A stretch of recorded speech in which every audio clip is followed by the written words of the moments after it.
Constancia and the crew and the staff of KCTV. I'd like to welcome you to the second show of Bridging Heaven and Earth.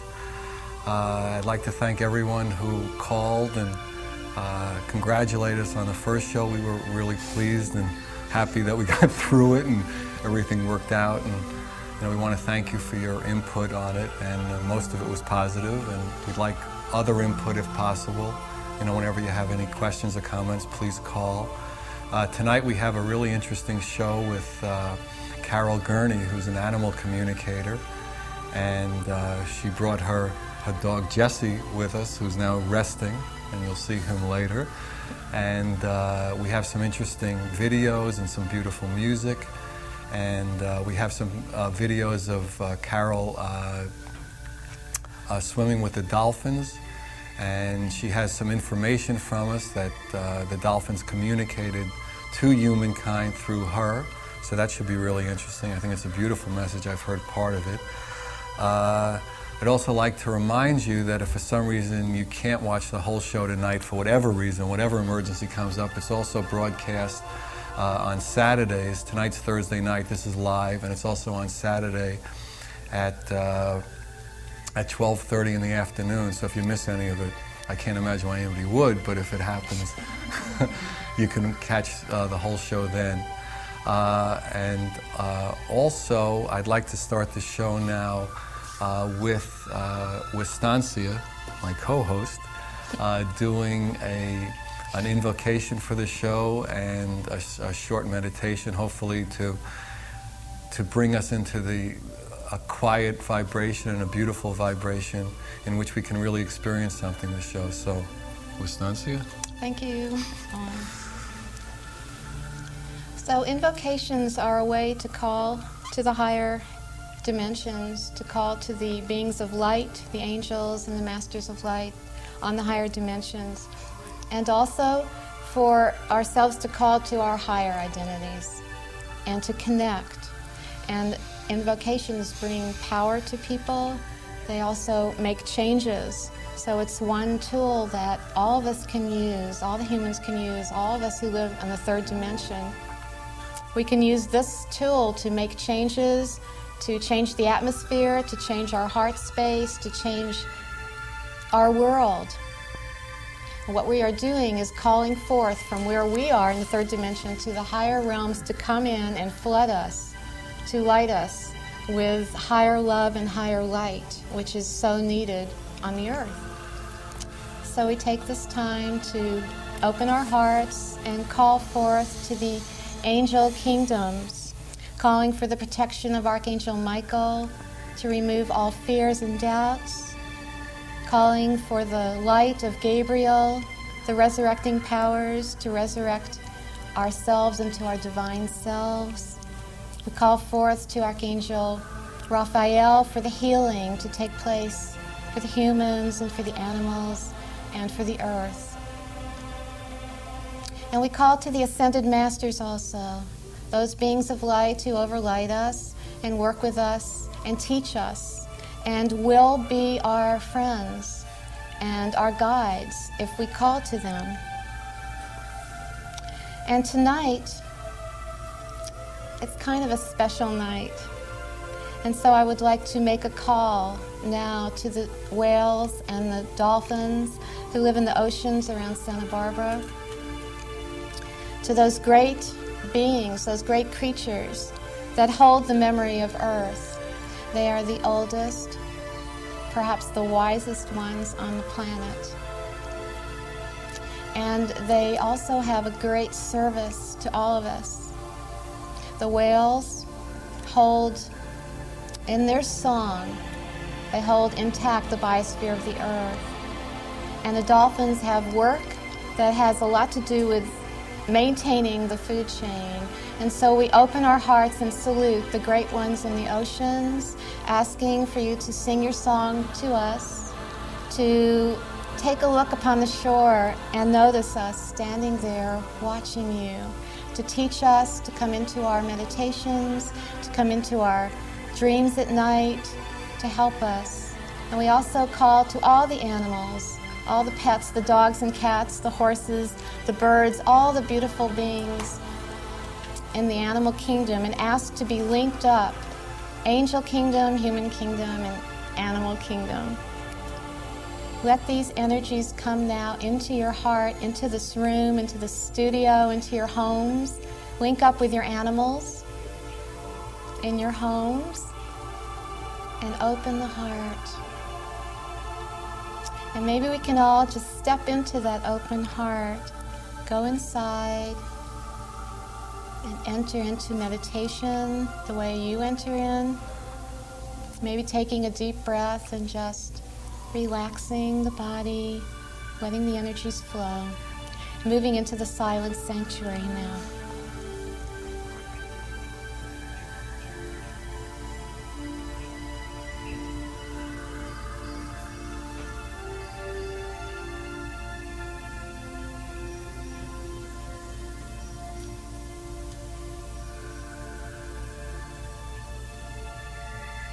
Thank you. Something really interesting happened. I got a message, actually a photograph was sent to me from a man living in Houston, and his name is Richard Stedman, and he sent us a beautiful photograph that we're going to show you in just a second. And this photograph was taken in Sedona, and this man was on vacation with his wife, and he was taking pictures of the beautiful red hills in Sedona. And look at this picture. Look in the left-hand corner. And the story behind this is so incredible. This man did not know what he was taking a picture of. He was in the car, they were leaving, and he told his wife he needed to take one more picture. And she was kind of cranky at that time and felt like, you've taken so many pictures, can't we just go? And he said, no, I feel really compelled for one more picture. And he went running out of his car and he took this picture. And only when he developed the picture did he realize that he had captured the angel. And since then he has been told that that was Archangel Gabriel manifesting in the sky. And actually Gabriel told him to take this picture to the world. And it is like a perfect picture of bridging heaven and earth, bridging the angel kingdom and the human kingdom. And so basically this man has quit his job, and now he's like in business making posters and greeting cards, and his work is now Angels Over Sedona. I think it's incredible. Yeah, one more look at that. It was huge. He said it was so huge.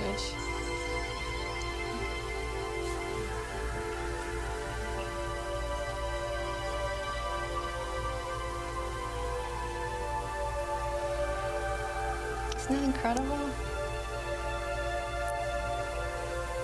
And so tonight we actually have someone, our guest. Her name is Carol Gurney, and she is also a bridge. She bridges the animal kingdom and the human kingdom. And a couple of years ago, about 3 years ago, when my golden retriever, Brianna, was only 6 months old, I went to her house in San Ynez and had a workshop with her, and she taught me how to communicate with Brianna telepathically. And at that time I had been working as a channel and telepathically with humans, and it was a whole new dimension for me. She is an interspecies communicator. She works in the United States, in Canada, in Europe. She does lectures, she does workshops, she does group sessions, private sessions, she does telephone consultations, she does body work with animals and teaches it. She's really very much in tune with animals, and they are with her. And she can really enhance people's lives by teaching this way of communicating. So she's going to be with us right after our clip. Well, actually, I think now what we'll do is I'd like to read a dolphin poem. This show, I think, will be not predominantly about dolphins, but one of the things that we have is a very beautiful clip of, as I mentioned earlier, of Carol swimming with the dolphins and just to see them. And so I found this poem. It's called Dolphin Talk by Robert S. Cave. And I thought it would, be a nice poem to read, and then we'd, Wistansi will do a short channeling, a dolphin channeling, and then there'll be a dolphin clip where we'll see Carol swimming with the dolphins, and then Carol will come out, and then we'll have the opportunity to spend some time with her. So let me do this poem, and we'll proceed from there. Do you hear the ocean's song that's sent from creatures old? Do you feel their warm embrace as melodies unfold? The rhythmic pulse of dolphin talk connects the earthly mind to mysteries hidden long ago from most of humankind. The dolphin realms in blue-green depths request you come and play. Now cast your spirit to the sea for them to lead the way. Dive and share some time with them, enjoy this special bond, then be prepared for wondrous sights down in the great beyond. Cities sparkle and temples stand, majestic in their sleep. Pyramids rest on the ocean's floor as guardians of the deep. The ancient ones, the dolphins say, had found the sacred key, but cataclysmic change had brought the land into the sea. Enchanting sights both day and night are there in waterland, but you must play with dolphin friends to truly understand. Okay, so now Wistansi will do a channeling that, did you get this channeling from the dolphins? No. This, I was given this by another channel. This isn't something I got directly. And before I read this, and it's really short, just wanted to say that my feeling is that the dolphins and the whales are the guardians of the Earth Garden. They're considered the stewards of this planet. And actually, that's our job. What I've come to understand through the channeling I've done and the work that I've done with the spiritual hierarchy, that they're waiting to turn that over to us. They're waiting for us to get conscious enough to take care of our planet, to maintain our planet ourselves, to be the stewards, the guardians of our own planet.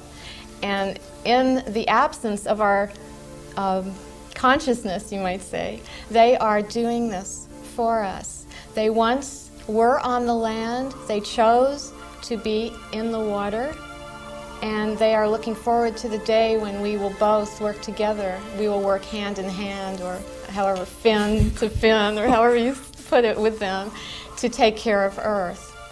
They come from a star system Sirius, or Cirrus, I don't know how exactly to say it, and that star system is considered our sisters and brothers, and so I think it's Sirius B where they come from. And there's an A and a B. Sounds like a course I took in high school, Sirius B. And they're very, very evolved. So here's the channeling. Oh, by the way, cetaceans are the dolphins and the whales. We are the cetaceans living in your oceans. We have found our life to be hard yet rewarding. We are the gatekeepers. We have grown adept at avoiding the snares in the oceans and have proliferated in spite of this. We wait for the day when you will recognize the beauty and grandeur of Earth and come to appreciate her uniqueness. Then, when you resume your stewardship to her, we will be free to communicate with you on land. And our species will join you as one consciousness caring for the Earth.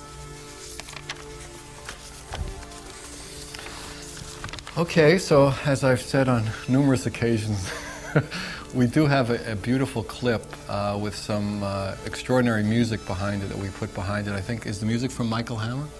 Yes. And he was our guest last week. If any It's Michael Hammer and Dolphins. And dolphins, real sounds of Real dolphins. dolphins. So I guess we can, roll the clip now, and this is of Carol swimming with the dolphins in the Bahamas. So here it comes. So I hope you enjoy it.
That was really beautiful. So I'm sitting here with Carol Gurney, and I'm also sitting here with Jessie, who I haven't seen in about 3 years. Looks real excited about seeing you again. Look how relaxed. Jessie's very relaxed here on the floor. Hi, sweetheart. So tell me about this clip. I mean about the dolphin swim? Swimming. It was a wonderful experience in that there's no way that you could be around the dolphins on the boat, whether you were in the water or on the boat, without smiling from ear to ear. You just can't be around them without grinning and smiling and feeling the instant joy to be around them and the playfulness. Yeah.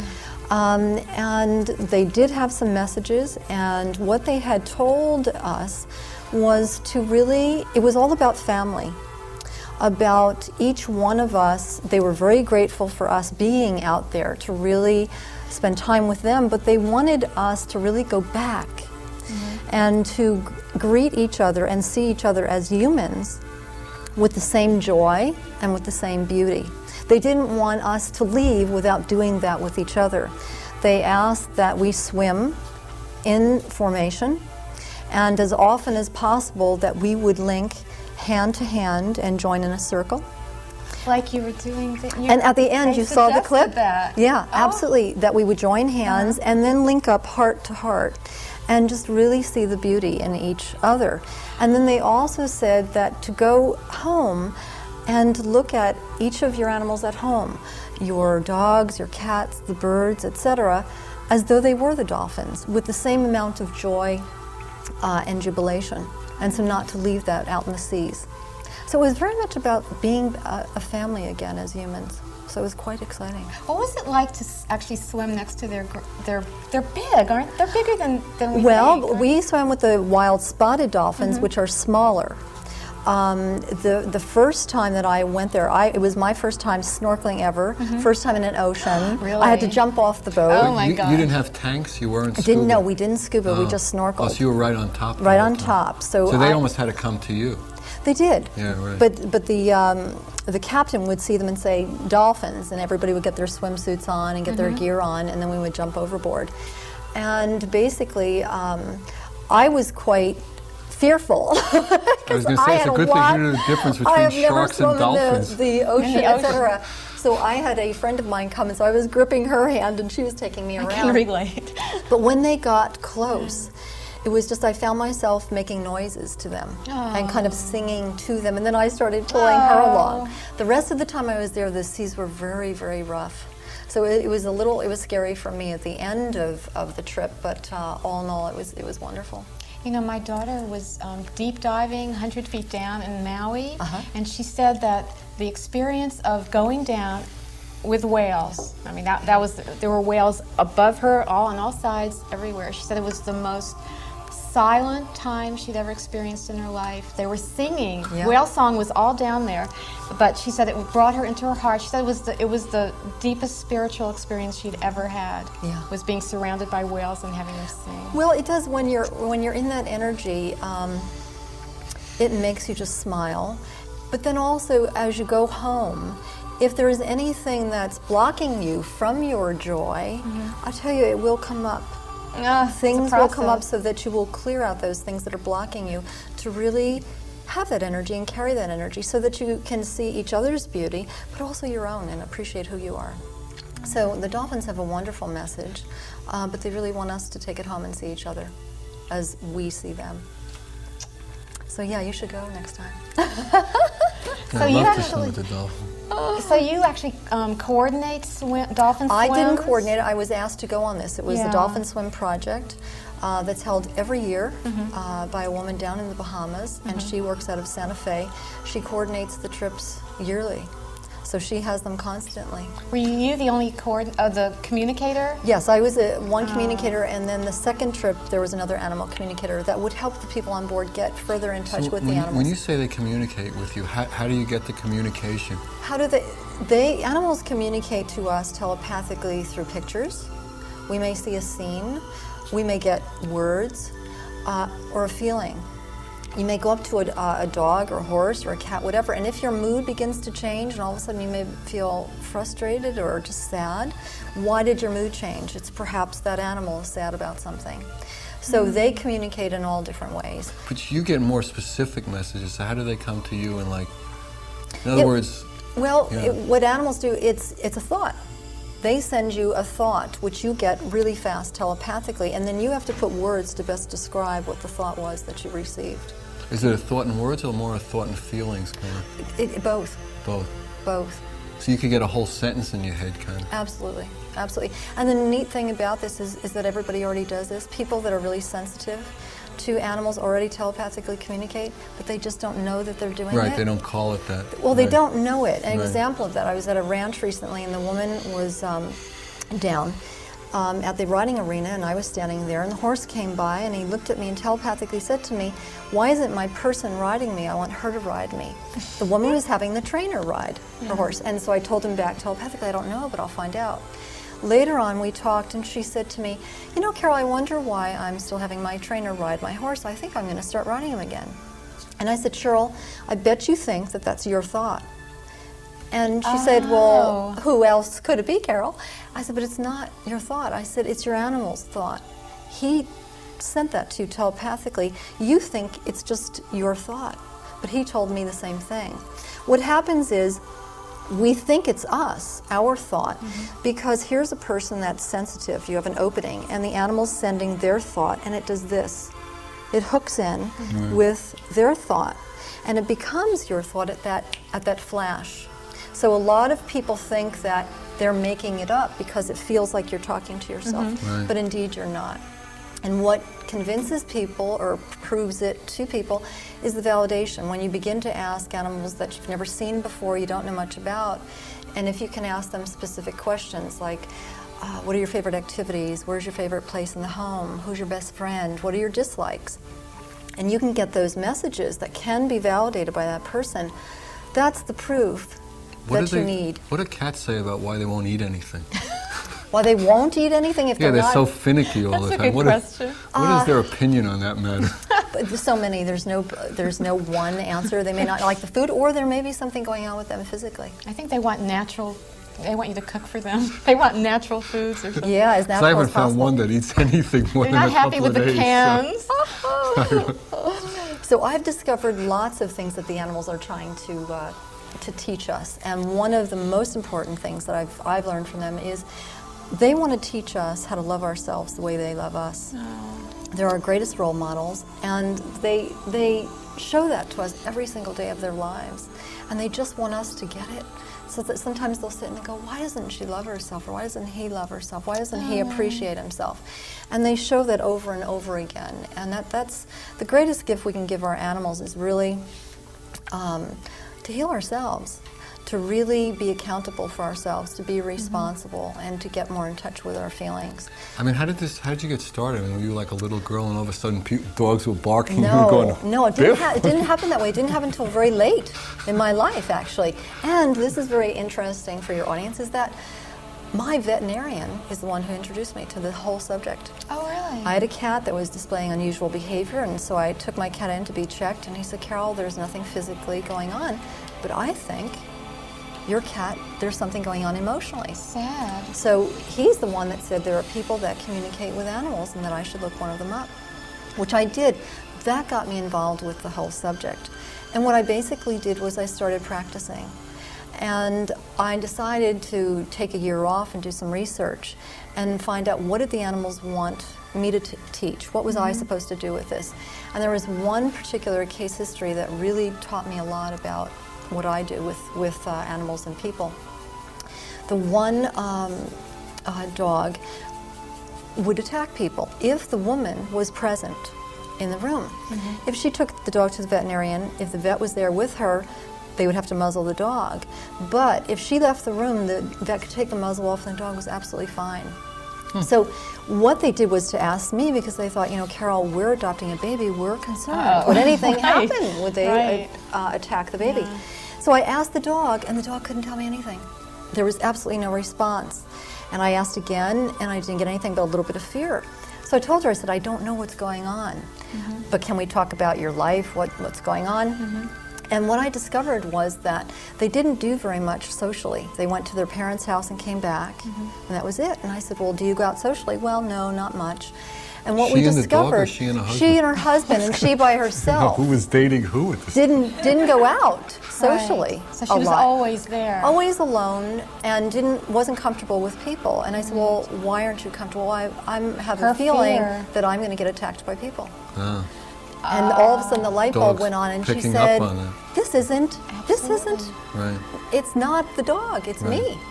So the dog couldn't respond to me because he didn't know why he was doing it. He simply loved her and was trying to push the people away from her that she feared would hurt her. Right. So they're like mirrors. for Absolutely. us. So what I discovered is animals really reflect us.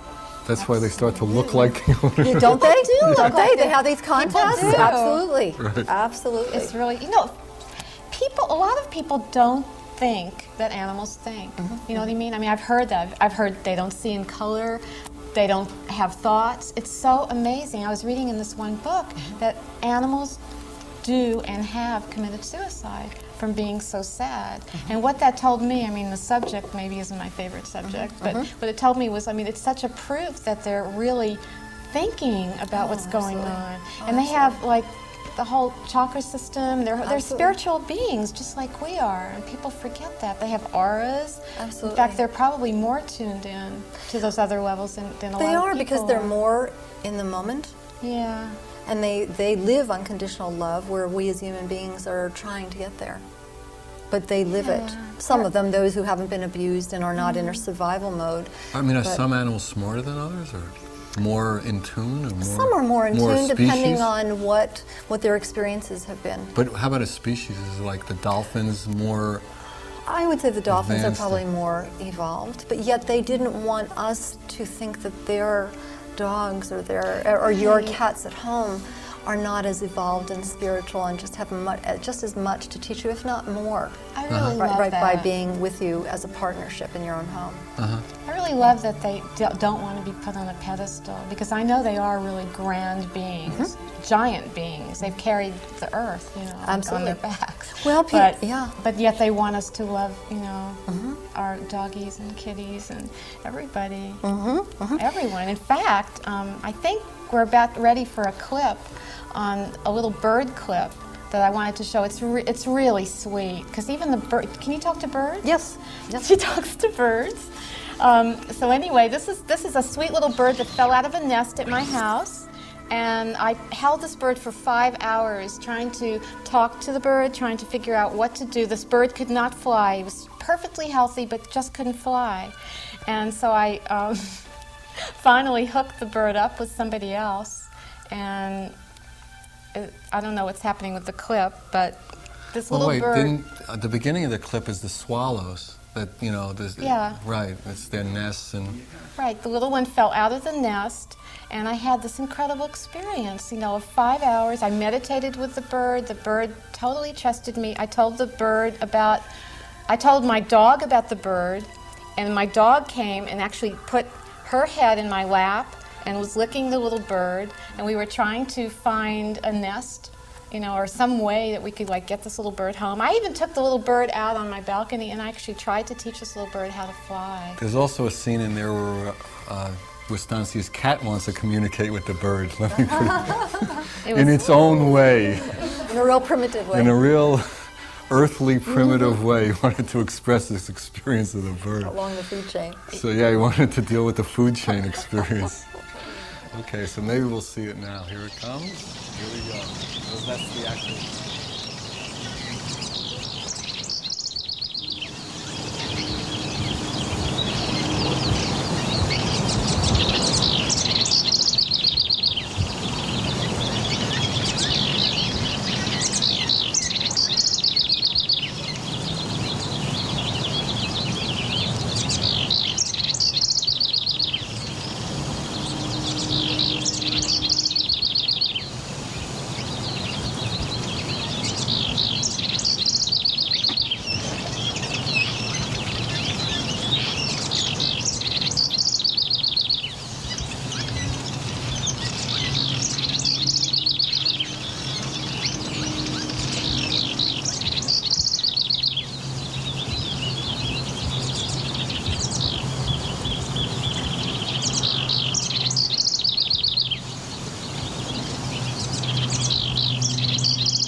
Yeah, I'm sure a lot of people in the audience now would like to know from Carol what they can do. I mean, a lot of people have animals. We've been doing some things with some pet food products with Stancy and I in another incarnation, it seems. But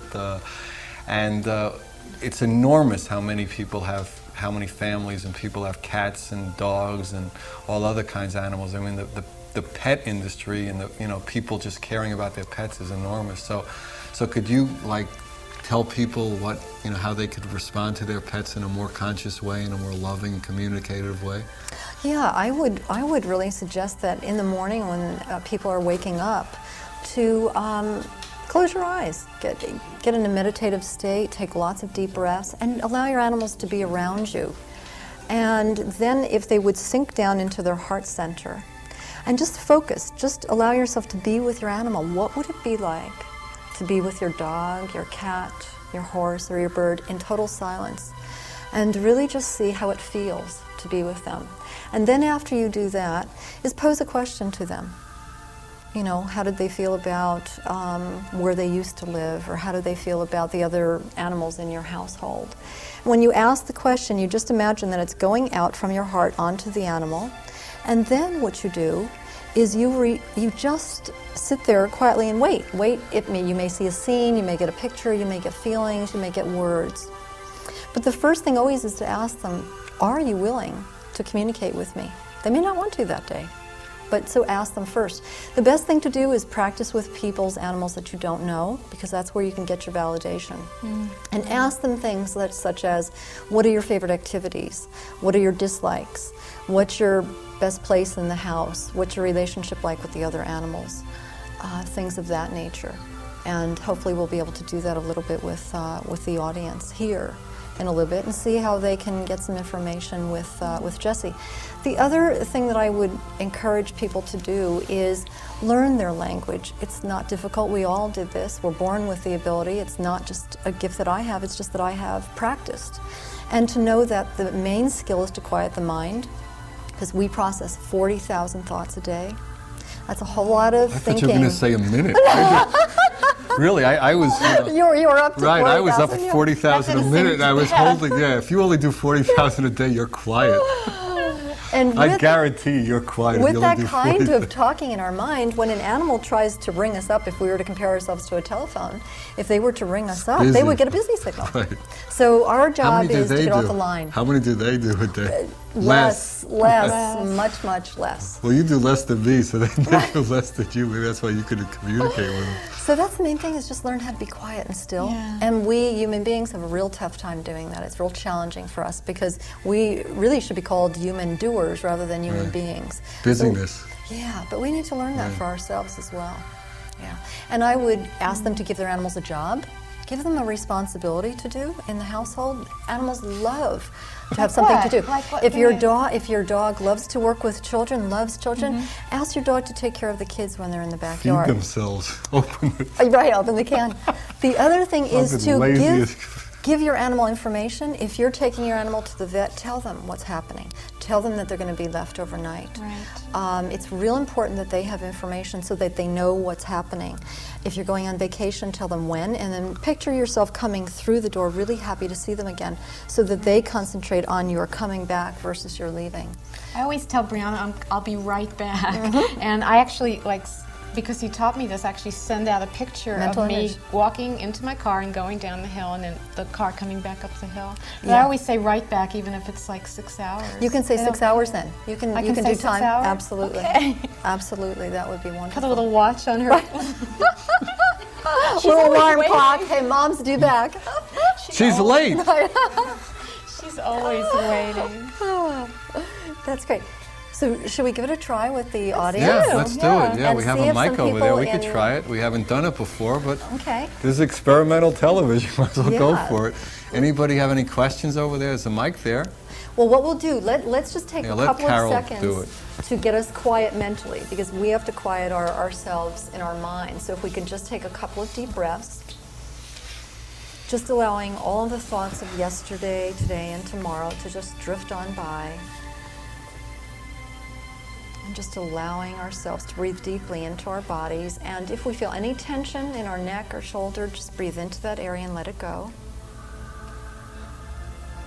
And then eventually just sink all of your energy down into your heart center. Just as though there was this wonderful, wonderful rose there that was opening up and blooming and spreading its petals so that your heart can remain as open as possible.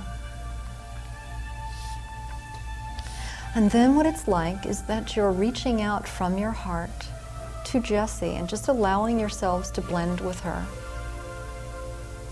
in total silence. And then in our mind, we'll ask Jessie a question. So you formulate the question in your mind, and let's ask Jessie, Jessie, what are your favorite activities? What do you like to do the most? And imagine that those words are going out from your heart and just going right on Jessie. And then what we do is we simply wait in a sense of relaxation and quiet, and just wait for a response. See if you might get pictures, words, feelings, impressions.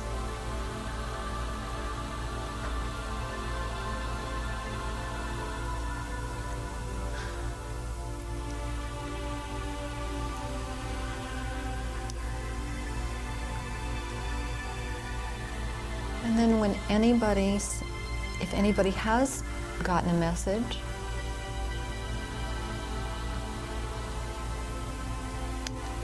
you can just ask for the mic and let us know if you received a message from Jessie.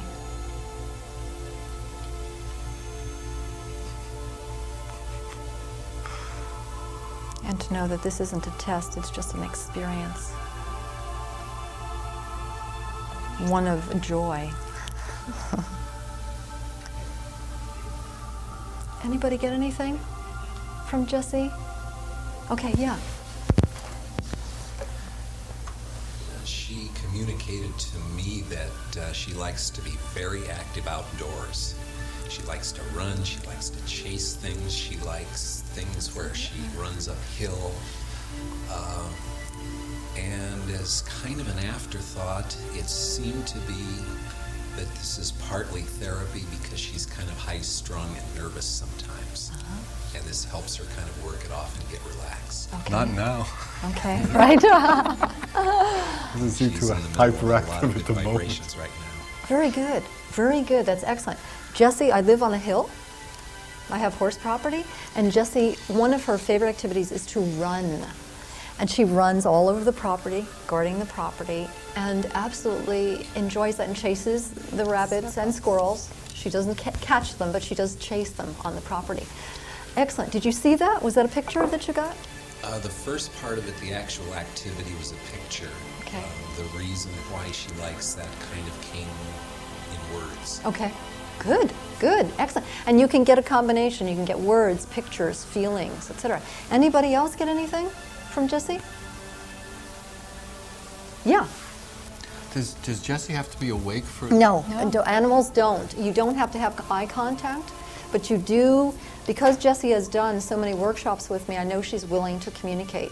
If this were an animal that we didn't know, we would first ask, are you willing to communicate with us? We ask permission first, but she's very willing because she's done it a lot. Yes, go ahead. Very short. Okay. A ball. A ball. A ball just goes right into my head. That's the only Okay. impression. Okay. She's got a red ball at home on like a tether, like a little handheld thing. And she's got a tennis ball also. So she has two balls at home. Very good. Anybody else? Yeah. Well, actually, I was thinking, what is her favorite treat? And then the thing that popped into my mind was running on the beach. Okay.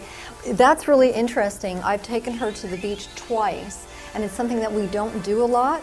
But when I have people ask this question, she'll continue to say beach and beach, and it's like she wants me to. Yeah, she wants to go back. Yeah, yeah. Why don't you listen to her? Right, I know exactly. You communicator, you. I don't know. She keeps saying the same thing, workshop after workshop, and she can't get to the beach. I know. Look, wake up, Jessie. Give her, yeah, wake her up. Oh, that's great. That's great. This is what it would be like to go home and practice with your animals. And remember, it's easier communicating with animals that you don't know at times because you get the validation. And sometimes it's a little more challenging or difficult with our own animals because we're emotionally tied in, and sometimes that in itself presents a block. So in other words, if there's some kind of attachment, that would set up a blockage because you want to hear a certain thing? Yes, because you already have a Right. preconceived notion. Right. But it's like any language.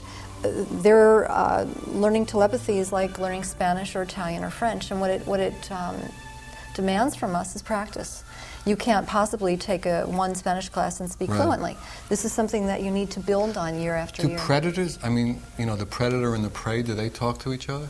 Do they communicate? I mean, how do they do that to the business? Well, you know, what I have heard, because I haven't talked to them directly in the Right. exchange of that, but what I have heard is that there is an agreement. One does agree to give up its life at that time, just as with the Aborigines and with the Native American. That animal agrees to give up its life to that person so they can have it for food and clothing and so forth. And that's what the Native Americans did, was they honored the animals when they took the animal. And they sought that one that was ready to give up its life. So when I told you about the coyotes coming down from the hills, and I go out there and I tell them, no, you can't come to my house and my animals will be protected. Am I interfering in maybe an agreement? I'm prolonging an agreement, or? No, you can just, what I would do is just keep encouraging them to move from your home and go back into the hills. Go to someone else's home. I always bless them and tell them I want them to find what they're looking for. It's just that my animals will not be food. I have made the decision that my animals will not be food for them. Yeah. Unfortunately, what's happened is we have taken Their land.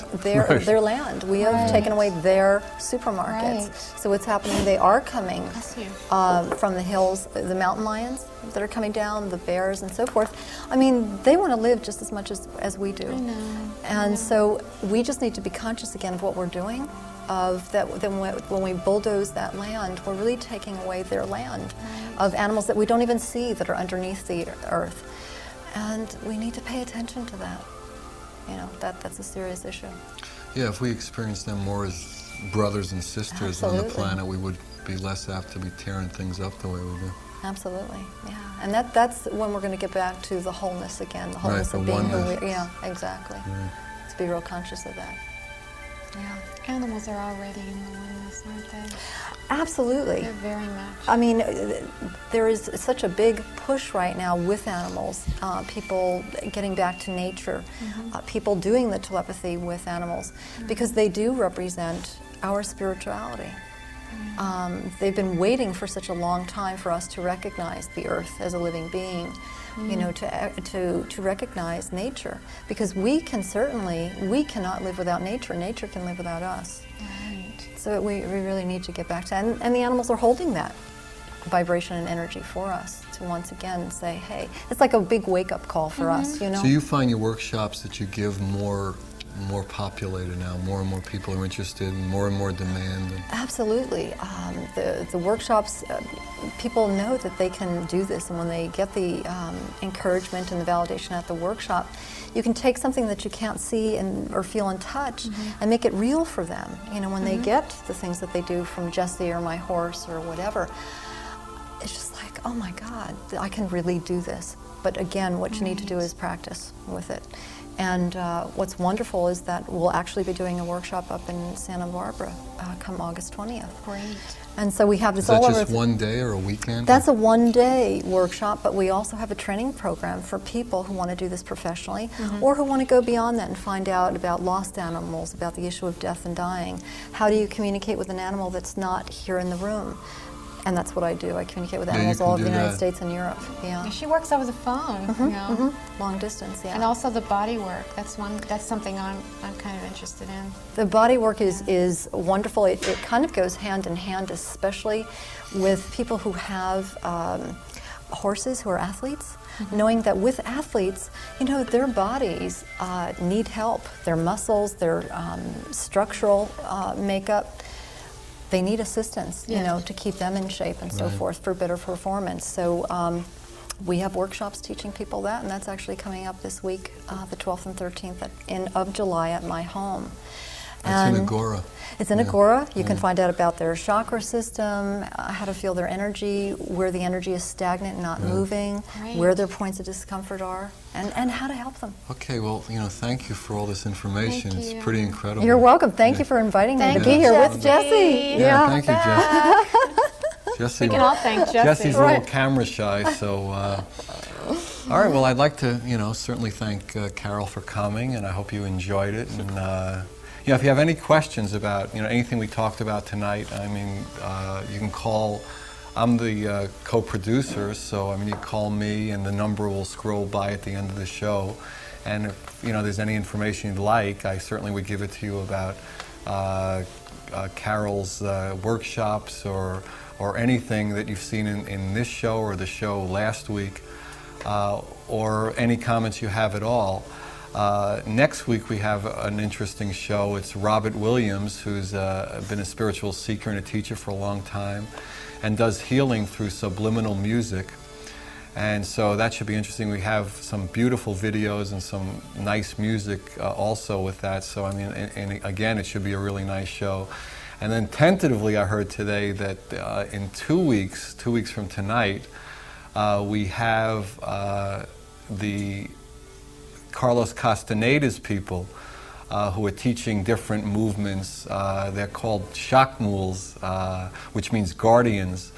And it's a series of movements called tensegrity, and they've tentatively agreed to come on July 20th and demonstrate some of the movements and show the video and talk about it and talk about their experiences with being apprentices with Carlos for the last, 12 or so years. So that should be an exciting show. And the tape is very powerful. I've seen it, the tensegrity tape. So, hopefully we'll be able to do that. So, and again, Saturday, if you want to see the show again, or you missed something that Carol said and you'd like to see it again, or you missed something that I said, which I doubt, but or Wistancia said, it's on Saturday at 12:30, and you can see it. And good night, and good night. And we hope to see you next week, and we hope you enjoyed the show, and we certainly enjoyed bringing it to you. And thanks again for watching. So good night, and be well, and God bless.